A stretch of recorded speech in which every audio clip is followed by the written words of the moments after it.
দর্শক চলুন ফিরে যাই আমাদের আজকের অতিথি লেখক ও কণ্ঠশিল্পী লুৎফর হাসানের কাছে। ভাইয়া আবার ফিরে এলাম আপনার কাছে। আপনার পরিচয় দিতে গেলে তো অনেকগুলো পরিচয় দিতে হয়। দর্শককে বলছিলাম লেখক এবং কণ্ঠশিল্পী, সেটা শর্টে বলেছি, কিন্তু আপনার এই পরিচয়ের যে পরিধি সেটা বিস্তর। এত পরিচয়ের মধ্যে যদি বলি যে কোন পরিচয়টা সব থেকে বেশি কাছের, আপন, প্রিয়? আমার সমস্যা হচ্ছে যে এই কথাটার উত্তর অনেকেই চায়, কিন্তু এই কথাটার উত্তর এক কথা আমি দিতে পারি না। আমাকে বলতে হয় যে আমি মানে মূলত লেখক, ভুলত গায়ক। আচ্ছা, আমি মানে লিখতে এসেছিলাম এই শহরে, ঢাকা শহরে লিখতে এসেছিলাম। তো আমি যখন গান গাইলাম, গান গাওয়ার পর গান জনপ্রিয় হয়ে যাওয়ার পর দেখলাম যে আমি যে উদ্দেশ্যে এসেছিলাম সেটা ম্লান হয়ে গেল এবং আমাকে বেশি মনোযোগ দিতে হইলো এই গানের দিকে। কিন্তু আমি মূলত লেখক। আমি কেউ যদি আমার গান শুনে মানে তালি বাজায়, এর চেয়ে কেউ যদি আমার লেখা পড়ে যদি কেউ একটু প্রশংসা না, একটু যদি সম্মতি দেয় যে হ্যাঁ লেখাটা ভালো হয়েছে, এতে আমি অনেক আনন্দিত হই। মানে গানের চেয়ে লেখালেখিটা আমি একটু বেশি উপভোগ করি বেশি। আচ্ছা, সম্প্রতি আপনার একটি গান রিলিজ হয়েছে খারাপ হাতের লেখা এই শিরোনামে। গানটির আপনার সুর করা এবং আপনার গাওয়া। মানে খারাপ হাতের লেখা এটা কেন? চিঠির জবাব কেন আসে না, নাই পিয়নের দেখা, কি অপরাধ আমার, কি খুব খারাপ হাতের লেখা। এটা হচ্ছে যে মানে চিঠির জবাব আসছে না, যাকে লিখছে সে জবাব দিচ্ছে না। এই জন্য হয়তো গীতিকার ইশতিয়াক আহমেদ লিখেছে যে মানে গানের ওই ভাবনাটা কি খারাপ হাতের লেখা দায়ী কিনা, চিঠির জবাব যেহেতু আসছে না, আমার হাতের লেখা খারাপ এই কারণে কিনা, এইরকম আর কি। ডিসেম্বর মাস প্রায় শেষের দিকে, আমরা এই বছরের কেমন গেল সবকিছু মিলিয়ে? এই বছরটা সমগ্র জীবনের মধ্যে সবচেয়ে একটু বিচিত্র। তো কারণ এত ভাঙা গড়া তো জীবনে আর কখনো দেখি নাই। মানে ব্যক্তি জীবন থেকে শুরু করে আমাদের সামগ্রিক জীবনেই এটার এই বছরটার আমাদেরকে নানানভাবে একটু প্রভাবটা একটু অন্যরকম। ফলে আমাদের গান করি আমরা বা লেখালেখি করি, দেখা গেল যে এক ধরনের লেখা লিখছি আমরা, হঠাৎ করে আমাদের লেখার বিষয় বদলে গেছে, তাই না? আমরা দেখা গেল যে ধারার লিখি, আমি প্রেম প্রকৃতি নিয়ে লিখতে স্বাচ্ছন্দ্য বোধ করতাম এবং আপনারা আমার প্রেম প্রকৃতি নিয়ে যত কবিতা বা যা কিছু এগুলো পছন্দ করতেন। পরবর্তীতে আমি দেখলাম যে আমার কবিতায় বা আমার লেখালেখিতে বিপ্লব এসে যাচ্ছে, দেশ এসে যাচ্ছে, মানুষ এসে যাচ্ছে। আবার গানে দেখলাম যে যেভাবে রেগুলার করছিলাম, হঠাৎ করে দেখলাম যে গান মানে স্থবির হয়ে গেল। মানে আমাদের নানান রকমের চড়াই উতরাই পার করে তারপরে এই বছরটা আমাদেরকে শেষ করতে হয়েছে। ফলে মানে অন্যান্য বছরগুলোর মতো এই বছরটা অত সহজ ছিল না, সৃজনশীলতায় অতটা মুখর ছিলাম না আমরা। আমি দেখলাম যে এটা শুধু আমি লিখছি তা না, সবাই আমার কাছে যারা শুনতে চায়, আমার জিনিস যারা পড়তে চায়, তাদেরও মানে প্রত্যাশাটা আমার কাছে ওইরকমই যে আপনি অনেক প্রেমের গান কবিতা লেখেন, ঠিক আছে, কিন্তু আপনার কাছে এখন আমরা লেখক হিসেবে দায়বদ্ধতার জায়গাটাও তো তৈরি হয় এবং পাঠক হিসেবে তাদের যে প্রত্যাশা সেটা আছে।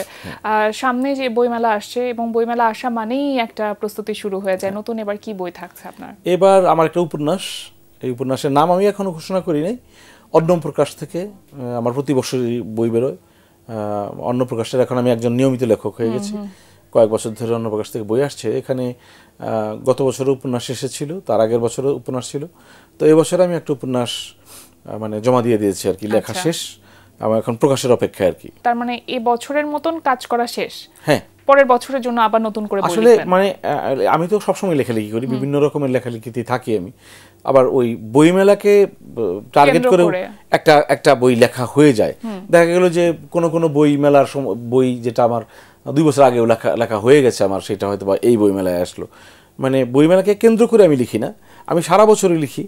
তো যখন বইমেলা আসে, হাতের কাছে যে গোছালো যে পাণ্ডুলিপিটা থাকে সেটা আমি বইমেলার জন্য করে দিই আর কি। গান লেখালেখির কাজটা কিভাবে করা হচ্ছে এখন? মানে এতদিন তো নিজের গান লেখা এবং নিজের সুর করা নিয়ে আসলে এত ব্যস্ত ছিলেন যে নিজের গাওয়ার প্রতি যে একটা মনোযোগ দিতে হবে এই বিষয়টি আপনার মধ্যে ছিল না, এখন কি সেটা নিয়ে ভাবছেন? নিজের গাওয়ার কি ধরেন, আমার লেখা সুরে গান প্রায় 700 হয়ে যাচ্ছে, এই ডিসেম্বরে 700 হয়ে যাচ্ছে আমার লেখা সুরে গান। তো এইখান থেকে আমার গাওয়া গানের সংখ্যা কিন্তু 700 না বা 500 না, 300 না, 200 মাত্র 200 বা 200-র কমই আছে। তো এটা কেন হয়েছে যে একটা গান যদি আপনি তৈরি করেন, এখন আমাদের সময় কিন্তু সিডি বেরোইতো, আমরা যখন গান গাইতে আসলাম তখন সিডি বেরোইতো, ক্যাসেট বেরোইতো, সেখানে একটা ক্যাসেট বা একটা সিডিতে 10টা গান থাকতো, আমাদের অ্যালবামে 10টা গান থাকতো। তো আমরা 10টা গান নিয়ে একটা অ্যালবাম করতাম। ধরেন আমার 5টা সোলো অ্যালবাম, কিন্তু সেই 5টা সোলো অ্যালবামে আমার 50টা গান আছে। কিন্তু পরবর্তী সময় যখন ক্যাসেট সিডি এগুলো চলে গেল, এই ডিজিটাল প্ল্যাটফর্ম চলে আসছে, তখন সিঙ্গেল গান প্রকাশ করতে হচ্ছে, একটা গান দিচ্ছি আমি। তো একটা গান করতে গেলে কোনো প্রযোজনা প্রতিষ্ঠান যখন আমার পেছনে টাকা ইনভেস্ট করবে আমার গানের পেছনে, তারা বড় জোর একটা গান করবে 2-3 মাসের মধ্যে। অথবা আমি নিজেও যদি আমার নিজের জন্য কোনো একটা গান করি, তখন একটা গান করতে হচ্ছে, কারণ গানের অডিও আছে, সেটা আবার ভিডিও আছে, কারণ ভিডিওটা না হলে তো আমি মানুষকে সেভাবে শোনাতে পারছি না। একটা প্রস্তুতি লাগে একটা গান করার জন্য। তো যার ফলে আমার নিজের গান গাওয়াটা মানে সংখ্যায় অনেক কম। দেখা গেল যে অনেক পছন্দের গান অন্যকে দিয়ে দিয়েছি, মনে হয়েছে যে এত গান এগুলো তো আসলে একটা কোম্পানিকে বলবো, সেই কোম্পানি কতটা স্পন্সর করবে, আর আমি বা কতগুলো গান নিজের উদ্যোগে করব।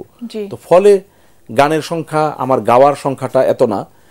ইদানিং এখন মনে হচ্ছে আমার যে আমি আমার নিজের গাওয়া গান যেগুলো আমি গান রেডি করে রেখেছি অনেক কয়েক বছর ধরে, যে অন্য অমুককে দিয়ে গাবো তমুককে দিয়ে, আমার মনে হচ্ছে যে একটা গান যখন আমরা লিখি, সুর করি, এটা অন্য শিল্পীকে দিয়ে গাওয়াইলে, আমি যখন লিখলাম বা সুর করলাম, যে আবেদনটা, যে দরদটা, যে মায়াটা এটার মধ্যে আমি আশা করি, সেটা অন্য কাউকে দিলে আমি সেটা পাই না আর কি। আমার প্রত্যাশা এই জিনিসটা থাকে না, কখনো কখনো প্রত্যাশার জায়গাটা পুরো নাও হতে পারে। এই জন্য এখন আমি আমার গানগুলো আমি নিজেই গাইছি, সবগুলোই আমি করছি। মানে যা আপনি নিজে লিখছেন সেগুলো সবগুলো কি আপনি গাওয়ার চেষ্টা করছেন? যে কোনো একটা গান তৈরি করার ক্ষেত্রে আমি এখন মানে অনেক বেশি সচেতন এবং দায়বদ্ধতা সম্পর্কে আপনি এখন সচেতন। কারণ আমি যদি আরেকটা গান শুনি, তারপর আমরা গল্পে যাই।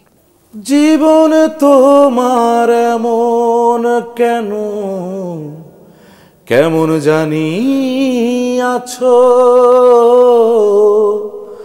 সুখেও নাই দুঃখেও নাই, কেমনে জানি বাঁচো, বাঁচার উপলক্ষ আমি খুঁজলা তুমি কাহারে, হইতা তুমি পুরা সুখী, লইতা যদি আমারে। কেমন আছো বন্ধু তুমি তোমার ভাঙা সংসারে, হইতা তুমি পুরা সুখী, লইতা যদি আমারে।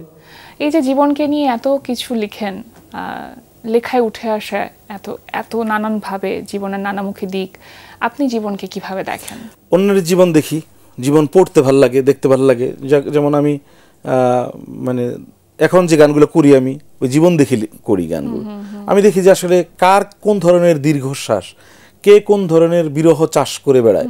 যেহেতু বাংলাদেশের মানুষ আমাকে ঘুড়ি তুমি কারাকাশের একটা মতো একটা বিরহী গানের মানে প্রতিনিধি হিসাবে আমাকে মনে করে যে এই ধরনের গানই তার কণ্ঠে ভালো, তা আমি তখন মনে করি যে কার কি বিষাদ আছে, তো ওই মানুষের জীবনগুলো পড়ি, আমি তার চোখে তাকালে বুঝি মানুষের জীবনের কষ্টের জায়গাগুলো কোথায়, সেগুলো খুঁজে বের করে তারপর সেগুলো নিয়ে গান লেখা হয়। একটু কথা বললেই তো মানুষের জীবনের মানে টোকা দিলেই তো মানে বের হয় আর কি, যে মানে আনন্দ অনেক আমাদের, কিন্তু তার ভেতরের দুঃখ কতটুকু এটা মানে সহজে বের করা যায় না, খুব কঠিন। কিন্তু এটা আবার যদি ঠিকঠাক কৌশলে যদি টোকা দেওয়া যায় তখন বেরিয়ে আসে যে তার এই দুঃখটা আছে আর কি।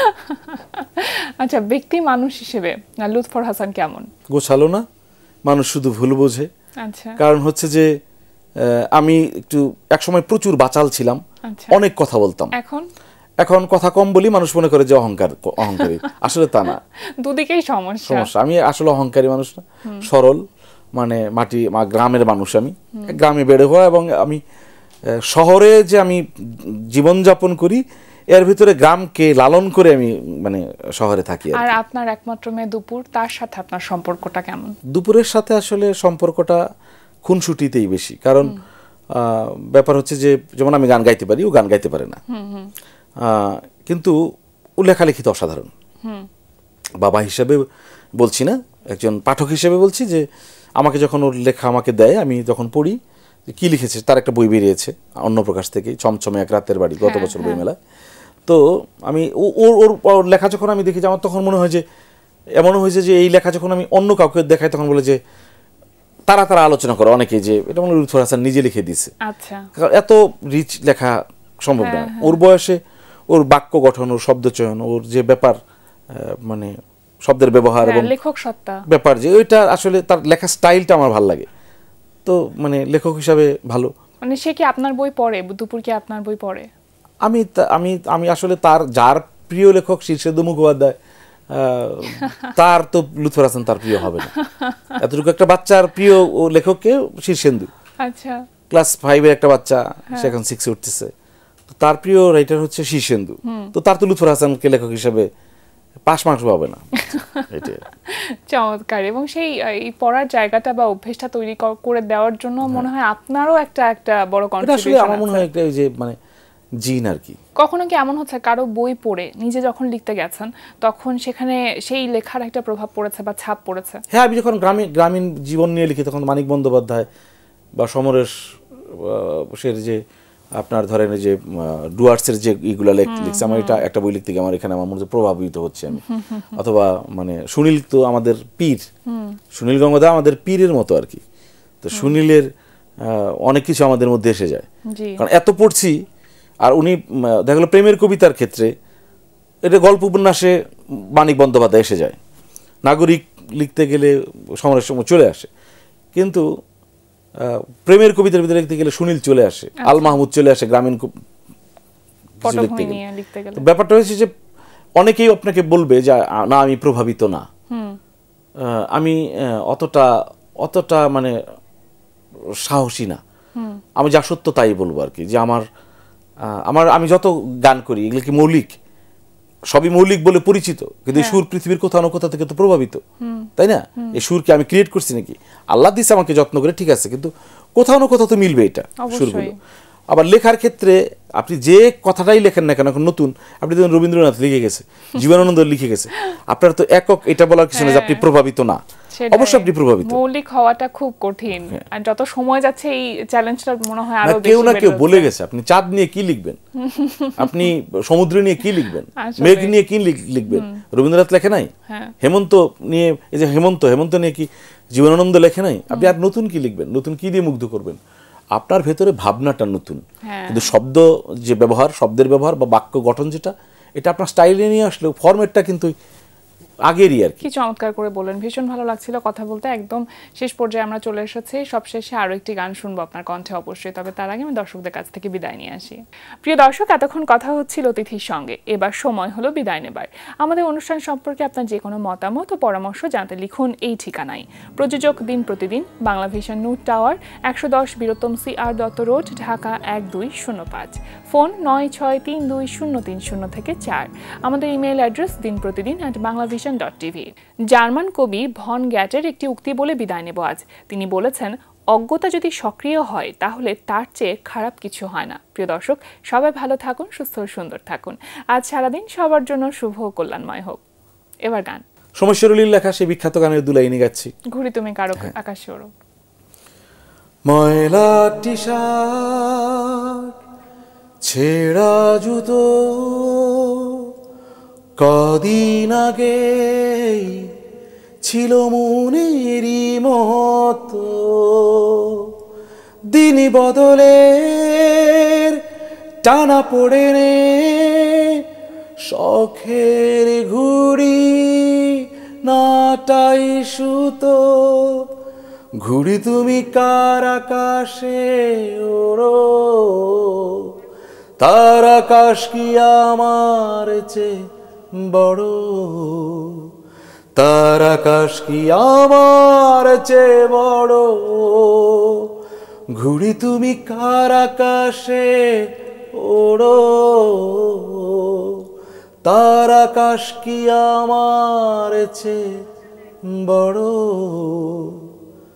তার আকাশ কি আমার চেয়ে বড়।